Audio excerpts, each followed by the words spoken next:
Selamat sore para netizen dimanapun kita berada. Salam inspirasi bagi kita semua. Wow, ini menarik begitu kan. Omongan KPU ini kok mirip buzzer ya. Dia mengatakan begini, saksi dan ahli Anies dan Ganjar itu tidak berkualitas. Nah, ini gimana coba ya? Jangan-jangan yang tidak berkualitas itu adalah KPU begitu. Mengapa saya katakan seperti itu ya? Karena dengan adanya 01 dan 03 sudah memberikan bukti yang nyata dan real bagaimana di persidangan Mahkamah Konstitusi. Kenapa Ketua KPU mengatakan ya saksi ya dan ahli ya dari Anies dan Ganjar tidak berkualitas? Mereka kan berbicara fakta yang ada selama ini begitu kan. Kita lihat saja sebuah realitasnya. Tidak mungkin 01 dan 03 menghadirkan saksi yang ecek-ecek di situ begitu. Yang tidak ada sebuah realitas fakta begitu kan ya, lalu kemudian tidak dihadirkan ya tidak mungkin lah. Pasti ada sebuah realitas ya dan fakta yang kemudian di persidangan di situ begitu kan ya, untuk menunjukkan bagaimana nanti apakah diterima oleh Mahkamah Konstitusi atau tidak begitu. Tapi saya kira perkataan dari seorang KPU mengatakan bahwa saksi dari ahli dari Anies dan Ganjar dianggap sebagai tidak berkualitas, saya kira omongannya di situ adalah omongan buzzer begitu kan, bukan omongan dari ketua KPU itu sendiri begitu kan. Seharusnya kan seperti itu. Maka saya katakan sebagai ketua KPU kan seharusnya netral, tidak memihak kepada siapapun, tapi mengkritik lawan-lawan mereka begitu kan ya. Karena posisi dari seorang KPU itu adalah penyelenggara pemilu di situ begitu kan ya, sebagai bentuk bahwa berada di tengah, bukan saksi apapun mereka terima sebenarnya. Biarlah hakim yang akan memutuskan ini semua. Tapi kalau toh pada akhirnya pernyataan dianggap sebagai tidak berkualitas, dianggap sebagai orang yang kemudian tidak punya bukti sama sekali, ya saya kira ini adalah negara demokrasi begitu kan. Pasrahkan saja ke Mahkamah Konstitusi. Tidak usah ya berlagak berbicara soal mirip buzzer dan sebagainya begitu kan. Ya, inilah politik kita bagi bangsa Indonesia. Ya, tanda-tanda seperti apa yang disampaikan Cak Non memang benar di situ begitu kan. Ya, yang menang sudah ada begitu. Bahkan ya Ketua KPU mengatakan Hakim MK tidak tertarik mendengarkan ya saksi dari Amin atau Ganjar Mahfud. Menurutnya dapat disimpulkan saksi para pemohon tidak berkualitas. Kata Mahfud ya, memang KPU ini ceroboh di situ begitu. Jika kualitas ya dari seorang saksi diukur dari penampilan dan tutur kata yang bisa menghipnotis para hakim, itu bukan bagian dari kriteria seorang saksi, tapi itu adalah bagian dari performa para buzzer. Jangan membandingkan air ya komberan ya dengan air yang mengalir dari mata air. Betul begitu kan?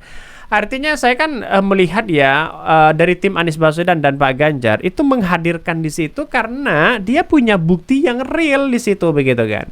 Punya bukti yang real di situ begitu. Artinya apa? Artinya selama ini saya kira harus memang benar-benar ada nuansa-nuansa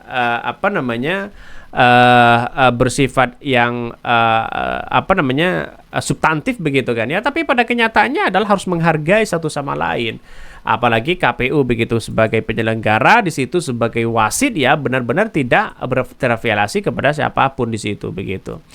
Jadi kalau sudah seperti ini maka orang akan menganggap ya KPU itu sudah tidak dipercaya lagi, Bawaslu sudah tidak dipercaya lagi dan sebagainya. Yang nggak berkualitas itu lu udah 4 kali melanggar etik tapi nggak mundur ya. Ini gimana katanya? KPU nggak malu punya pemimpin yang nggak berkualitas kayak gini. Udah 4 kali ditegur karena melanggar etik tapi nggak punya malu. Ini komentar dari netizen. Benar juga ternyata begitu kan. Artinya omongan ini kayak mirip buzzer sebenarnya. Netralitas berada di tengah itu selama ini KPU tidak menunjukkan itu begitu. Ya, yang ditunjukkan mereka adalah ketika ada saksi dari 01 dan 03 sebenarnya kan mereka menghormati begitu kan ya. Menghormati ya tidak berada di posisi mereka, tidak berada posisi yang lain. Mereka berada di tengah sebagai jalur ya wasit di situ begitu. Kalau wasitnya sudah seperti ini wah kacau begitu kan ya. Sudah ketahuan kan sekarang bahwa bagaimana punya melanggar etik dan sebagainya, tidak dipecat mereka. Karena mereka begitu kuat begitu. Karena apa? Karena Pak Hasim itu ya bisa begitu kan, disuruh sana sini bisa mereka. Ya, tentu ini menjadi sebuah catatan penting, kepentingan terselubung di dalamnya. Banyak yang berasumsi seperti itu ya. Asumsi seperti ini seharusnya jangan dimuat ya soal memeras emosi rakyat. Mau berkali-kali yang dimuat pernyataan pemerintah yang mengaku salah. Itu lebih bawa berkah dan pahala dan buat akhirat. Ini komentar-komentar dari netizen, banyak sekali pro dan kontra. Tetapi inilah politik kita begitu. Saya kira pernyataan dari ketua KPU ini ya miriplah dengan para buzzer begitu kan ya. Seharusnya mereka tidak berada di kanan kiri begitu, harus berada di tengah sebagai wasit mereka. Ketua KPU ini menyatakan saksi dan ahli Anies Ganjar tidaklah berkualitas ya. Ketua Komisi Pemilihan Umum KPU Hasyim Asyari mengatakan bahwa Hakim Mahkamah Konstitusi atau MK tidak tertarik ya mendengarkan saksi dan ahli yang diajukan tim Anies Baswedan dan Prabowo Gibran dalam sidangan sengketa hasil Pilpres 2024. Menurut dia, dapat disimpulkan saksi yang dihadirkan para pemohon tidaklah berkualitas. Menurut Undang-Undang Pemilu 2017, sengketa pemilu adalah gugatan hasil pemilu. Namun menurut Hasyim, gugatan tim Anies dan Ganjar tidak fokus pada hasil perolehan suara.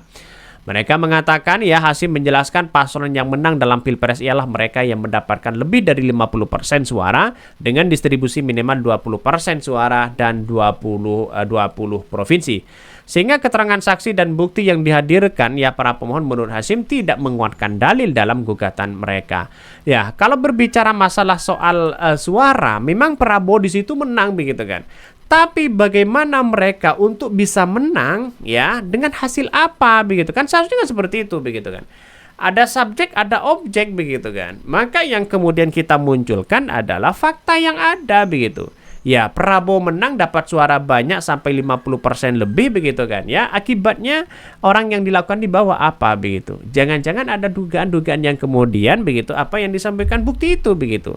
Dengan dugaan-dugaan yang kemudian dimunculkan bagaimana surat-suara yang tidak dapat ya, surat-suara yang sudah dicoblos ya, bukan berasumsi siapa yang penting menang begitu kan.